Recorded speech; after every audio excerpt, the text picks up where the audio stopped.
دوستان گرامی قدر، بعض عرفاء نے تو یہاں تک لکھا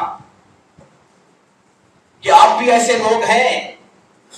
اور قیامت تک ایسے لوگ آئیں گے کہ جب وہ نماز پڑھتے ہیں اور حالت نماز کے اندر تشہد میں بیٹھتے ہوئے السلام علیکہ ایھا النبی ورحمۃ اللہ وبرکاتہ، آپ جانتے ہیں کہ یہ کلمات التحیات سے لے کر عبدہ ورسولہ تک،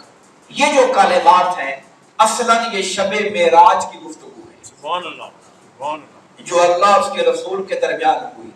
اور آخری کلمات اشہد ان محمد عبدہ ورسولہ اور اشہد ان لا الہ الا، یہ جو کلمات ہیں یہ ملائکہ کے، سبحان اللہ۔ میں زیادہ تفصیل میں نہیں جاتا، اشارتاً بتا دیا کہ یہ کلمات شب معراج کی، اور اس کے اندر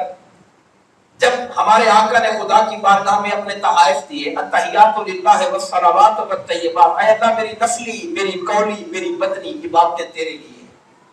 جواب میں اللہ نے فرمایا السلام علیکہ ایھا النبی، میرے محبوب نبی آپ پر سلام ہو، رحمت ہو، برکت ہو،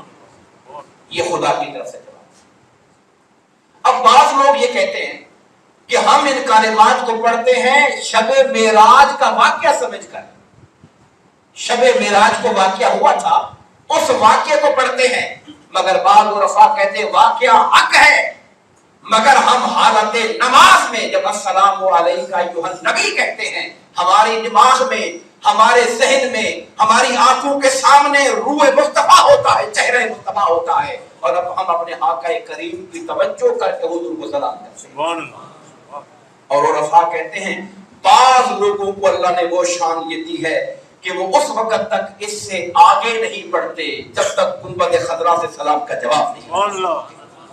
جواب سنتے ہیں پھر آگے بڑھتے ہیں۔ یہ اپنے اپنے مقام کی بات ہے، یہ اپنی اپنی قدر کی بات ہے، یہ خدا کی یا اللہ کے محبوب کی بارگاہ میں رسائی کی بات ہے۔ جنہیں نصیب ہوتا ہے وہ اس وقت تک آگے نہیں بڑھتے جب تک بارگاہ مصطفیٰ سے جواب نہیں سنتے۔